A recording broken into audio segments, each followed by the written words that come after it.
पाठशाला तथा स्वास्थ्य की पाठशाला में आप सभी का हार्दिक स्वागत एवं अभिनंदन है। आज हम आपको बताएंगे कि चपाती कैसे बनाई जाती है। सब लोग जानते हैं कि भोजन मुख्य हमारे जीवन का आधार होता है, ठीक है। और मुख्य आधार अगर भोजन और पानी है तो हमें इन दोनों का समन्वय ठीक ढंग से आना चाहिए, बनाना आना चाहिए, खाना भी आना चाहिए, ठीक है। तो देखिए कि कैसे ये जो खाना हम लोग खाते हैं हमारे लिए नुकसानदायक हो जाता है, कैसे हम बनाते हैं या उसका खाने का प्रयोग सही करते हैं तो ये हमारे लिए फायदेमंद हो जाता है, ठीक है। तो फायदेमंद और नुकसानदायक दोनों एक साथ जुड़े हुए होता क्या है। आप लोग जो है अभी जैसा कि सुना गया कि बीच में आटा लगाया गया, तैयार किया गया, तवे पे सेका गया, उसके पहले छाना गया और फिर इसके बाद लौ पर डाला गया और तुरंत सर्व कर दिया गया। यही बताया ना आप लोगों ने। ये 99.9 घरों में ऐसा ही होता है, ठीक है। तो अब बात आपको ये जानना है कि 99.9 घरों में अगर ऐसा होता है तो भारत की सारी जनता 99% बीमार और स्वस्थ हो सकती है। लेकिन आज हम आपको ये बताने चाहते हैं कि कैसे बीमार ना होने पाए, खाने को ध्यान में रखते हुए अगर करते हैं तो वो स्वस्थ रहे, ठीक है। आपको करना क्या है, पहले गेहूं को जो घर में जो गेहूं हमारा आटा पीसने जाता है उसको क्या करना है, धुलवाना है, धुलवा करके सुखवाना है, सुखवा करके फिर उसको साफ करना है, फिर उसे चक्की में भेजना है। चक्की पर जब आटा गेहूं जाए तो चक्की वाले से कहना है कि मेरा गेहूं मोटा पीसो। क्या पीसो? आमतौर पर क्या कहते हैं हम लोग जाकर के, मेरा गेहूं खूब पतला पीसना भैया, यही हम लोग जाकर के उसको कहते हैं। तो वो जरूर पतला ही पीसता है, जैसा कि सभी लोगों को डिमांड होती है, डिमांड के अकॉर्डिंग वो चक्की वाला भी कार्य करता है। तो ऐसे में होता क्या है कि आपकी चक्की खराब, उसकी चक्की खराब और आपकी भी चक्की खराब हो जाती है। उस चक्की खराब होने से क्या क्या होता है, पेट में कब्ज, गैस, एसिडिटी तथा अल्सर भी होने की संभावनाएं होती हैं। नेक्स्ट पाइल्स, फिशर, ये सब का जन्मदाता कौन है, आपका भोजन या कह सकते हैं आटा, ठीक है। आपका भोजन कैसा होना चाहिए, जब चक्की पे गेहूं मोटा पीस के आएगा तो उसको छानना नहीं है। क्या नहीं करना है, छलनी से छानना नहीं है, उसको चोकर निकाल के फेंक दे। चोकर आप गाय को देते हो, भैंस को देते हो, जो जिसको भी देना हो दे देते हो। होता क्या है कि फाइबर जो होता है या चोकर जो होता है वो हमारा क्या काम करता है, पेट में झाड़ू लगाने का काम करता है। घर में क्या करते हो आप लोग, डेली सफाई करते हो ना, फूल की झाड़ू का प्रयोग करते हो, यहाँ से करते हो, सफाई हो सकती है नहीं। तो हम लोग क्या करेंगे, ये अवस्था हम लोगों को कि चक्की पर गेहूं अगर जा गया तो उसे हमें सामने खड़े होकर पिसवाना है। सामने खड़े होकर पिसवाने से मतलब ये है कि जब आप सामने रहोगे तब तक उसको याद रहेगा, जैसे आप घर के चले गए वो भूल जाएगा, क्योंकि उसकी आदत बन गई 99% पतला पीसने की, ठीक है ना। तो कहो भैया मैं खड़ा हूँ, मेरा गेहूँ मोटा पीसो, मैं पीसोगे तभी जाएंगे। तो आपके सामने वो चक्की वाला आटा पीसेगा, बहुत बढ़िया पीसेगा। वो आटा आप जब घर में लाते हो तो उसको पहले रख दो बोरे में या टीन में कहिए, तो उसको पहले उसको क्या करते हैं, नहीं पहले उसको ठंडा होने दो। इकट्ठा अगर वो आया और आपने उसको ढक के रख दिया या उसको क्या किया, बंद करके रख दिया, तो सारा अंदर की जो अच्छे एलिमेंट्स हैं वो बंद कर जाते हैं फायदे के तौर पर। तो हमें क्या करना है, उसको खोल देना है और उसका जो हीट है वो निकल जाना चाहिए, नंबर एक। दूसरा काम क्या करना है कि गेहूं आटा बनाने, रोटी बनाने से पहले उसको 1-1.5 घंटे पहले गूंथ करके बढ़िया से तैयार कर लो। आटा गूंथने का तरीका ये नहीं है कि आप ऐसे टेबल पर बैठ के कर लो, बाकायदा बैठने की तकनीकी को भी विकसित करो। कैसा होता है, देखो ऐसे इस पोस्चर में बैठेंगे, तैयार करेंगे, है ना। आप लोग क्या करते हो, उसी स्टैंड पर बैठ करके आराम से करते हो, तब ताकत लगता है, वो पानी डाल करके काम करते हो। तो करना ये है हमें कि खूब अच्छी तरह से ताकत लगा करके दोनों हाथ से उसको तैयार करना है, होता है। इतना बढ़िया कर दो कि लगे मक्खन जैसा हो गया, बिना मक्खन डाले मक्खन जैसा हो जाए। क्या? आटा। फिर आप तवे पर सेकोगे उसको, ले गए तवे पर डाल दिया। ये नहीं कि फिर तवे थोड़ा सीख गया तो हमें लौ पर डाल दें, ऐसा नहीं करना कभी। क्या करना है कि सीधा आपको पहले तो तवे से बेलने का तरीका सबको पता है, कोई दिक्कत नहीं है, चाहे मोटा बनाओ चाहे पतला बनाओ, उससे कोई मतलब नहीं। बस ये है कि दबा दबा करके उस पर तवे पर ही सेकना है, लौ पर नहीं सेकना। लौ पर सेकने के सबसे बड़ा नुकसान क्या होता है? जो एलपीजी गैस होती है उसमें क्या क्या पड़ा होता है?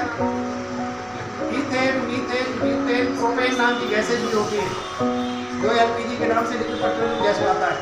फायदेमंद है, लेकिन हमारे अगर वो रोटी में घुस जाता है तो क्या करेगा? केमिकल जाएगा, और वो केमिकल हम खाएंगे तो क्या पैदा करेगा? Acidity, gas trouble, constipation, headache, जितने भी लोगों को सिर में दर्द होता है ना, इन्हीं कारणों से होता है।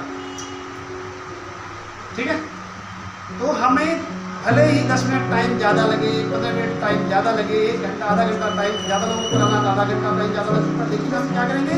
शुद्ध और पौष्टिक खाना अपने परिवार को देंगे। ठीक है, इससे क्या होगा कि आपके परिवार भी स्वस्थ रहेंगे, और जब निरोग रहेंगे तो खुशी होगी कि नहीं होगी? अच्छा, तो आज हमने सीखा जाना कि हमें रोटी कैसे बनाना है। ठीक है, तो आप लोग फॉलो करेंगे अब वो तवे पर डायरेक्ट जाकर के वहाँ पर लौ पर नहीं सेकना है। लौ पर सेकने से नुकसान क्या क्या होता है? जैसे लौ पर रखते हो, उस लौ पर रखने मात्र से क्या होता है कि जो ऊपर का लेयर है वो बर्न कर जाता है, जितने चोकर हैं वो जल जाते हैं। ठीक है, और अंदर की जो रोटी हो, अंदर का जो मोटा लेयर होता है वो क्या हो जाता है? कच्चा रह जाता है। क्या हो जाता है? कच्चा रह जाता है। तो हमें क्या करना है? अंदर की जो लेयर है वो भी बढ़िया से पक जाए, बाहर का फाइबर ना जलने पाए, इसके लिए हमें तवे पर सेकना है, तवे की रोटी खाना है और तवे की रोटी खिलाना है। आप अपने अगर पेशेंट को भी इस तरह का एडवाइस करते हो तो आपका पेशेंट क्या होगा? आपका हमेशा सोचेगा ये मैडम ने या हमारे सेजू साहब ने बहुत अच्छी इन्फॉर्मेशन दी। ठीक है, तो आप अपने इंजेक्शन, टैबलेट, कैप्सूल जो भी आपको देना है या लगाना है, उसके साथ हमें खाना खाने की विधि को भी बताना होगा। दूसरी नेक्स्ट पॉइंट आ जाते हैं, पानी पीना। खाना खाने के साथ आप लोग पानी भी 1 गिलास लेके बैठते हो, 1 गिलास है 1 लोटा, बैठते हो ना? बैठते हो? बैठना चाहिए। कितना पानी लेना चाहिए? आधा गिलास। अगर बाई द वे आपका गिलास अटक गया तो क्या करोगे? तो फिर जाओगे वहाँ पानी लेने के लिए, तब तक तो हो सकता है कि ग्रास नली के बजाय सीधे श्वास नली में घुस आपका। तो एक आध घूंट तो घूंट पीने में कोई आपत्ति नहीं, कोई दिक्कत नहीं।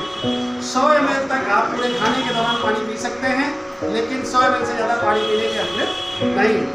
क्यों नहीं है? क्योंकि पाचक एंजाइम जब आप भोजन करते हो तो खूब चबा चबा के करना चाहिए, और जब आप पानी पी लेते हो तो पाचक एंजाइम डिजॉल्व होकर के सबसे पहले वो डायल्यूट होकर निकल जाते हैं। ठीक है, आमाशय से ड्यूरनम में चले गए, इंटेस्टाइन में चले गए, और भोजन वहीं का वहीं रह गया। तो खाना पचने में 2.5-3 घंटा 4 घंटा लगता है। आपने पूरी खाया है तो 4 घंटे लगेगा, आपने फल खाया है तो आधे से 1 घंटा लगेगा, आपने चपाती खाई है तो 2.5-3 घंटे लगेगा। ठीक है, तो इस तरह से हमें क्या करना चाहिए कि अपने को एक ही ध्यान रखना है, खाना खाने के 1.5 से 2 घंटे बाद पानी पीना है। कितने घंटे बाद? 1.5 से 2 घंटे बाद पानी पीना चाहिए, और प्रति 2 घंटे के लिए, प्रति 2 से 2.5 घंटे में प्रातःकाल बिस्तर से उठ करके उठते ही, अर्थात 5 बजे से लेकर के रात के 10 बजे तक आपको हर 2 से 2.5 घंटे में 2 गिलास पानी पीना है, एक साथ, अलग अलग नहीं। क्या करना है? एक साथ हमें पानी पीना है, क्योंकि आपने देखा होगा जब हम टॉयलेट का फ्लश लाते हैं तो हमारी सारी टॉक्सिन गंदगी बाहर अंदर चली जाती है। ऐसे क्या होता है कि जब हम पानी पीते हैं ना, आधा गिलास पिएंगे, 1 गिलास पिएंगे, उतना बढ़िया क्या नहीं होगा, क्लीनिंग नहीं वर्क होगी। तो जब आप 2 गिलास या 2.5 गिलास एक साथ पानी पीते हो तो ड्रेन वर्क करता है, जो भी हमारी टॉक्सिक एलिमेंट है, विजातीय द्रव्य हैं, वो डिजॉल्व होकर के इंटेस्टाइन में चले जाते हैं, फिर वो यूरिन स्टूल के माध्यम से या पसीने के रास्ते बाहर निकल जाते हैं। ठीक है ना। तो हमने आज जाना क्या क्या जाना, पानी पीने की व्यवस्था को जाना, विधि को जाना, खाना बनाने की विधि को जाना, और हमारे ईश्वर ने हमारे मुंह में कितने दांत दिए, 32 दांत दिए ना। तो हमें कम से कम 28-30 बार तो चबाना चाहिए गिलास को। आप लोग कितने चबाते हो, 5-6 बार 8 बार यूं दाएं बाएं किया अंदर चबाओ, चबा करके खाने का आनंद लो। देखो कितना टेस्टी बनता है। टेस्ट तभी पाएंगे जब आप बढ़िया से ग्लास को चबाएंगे, पेस्ट तैयार करेंगे, उससे पाचक एंजाइम अधिक मात्रा में मिक्सअप होगा। ठीक है ना। तो इन्हीं बातों को विशेष रूप से ध्यान में रखते हुए हम अपने को अधिकतम स्वस्थ रख सकते हैं, क्योंकि हमारे जीवन के स्वस्थ रखने में आहार का बड़ा योगदान है।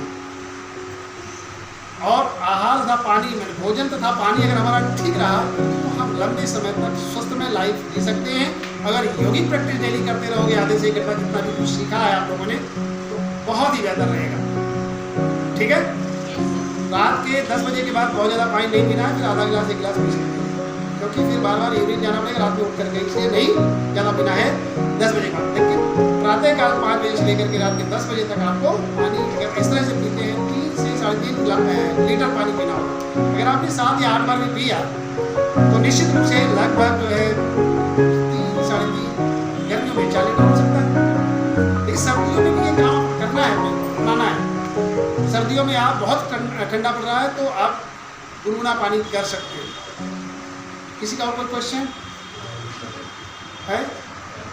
पानी सर एक बार में घटाघट पिया नहीं कि बैठिए? हाँ, पानी देखो, या तो कुर्सी बैठ के पीजिए या तख्त पे बैठ के पीजिए, लेकिन गिलास से पीजिए या लोटे से पीजिए या अंजुली से पीजिए। देखिए ऐसे पानी डालते हैं लोग, पहले डालते थे, ऐसे पीजिए। इस प्रोसेस का भी अपना सकते हैं।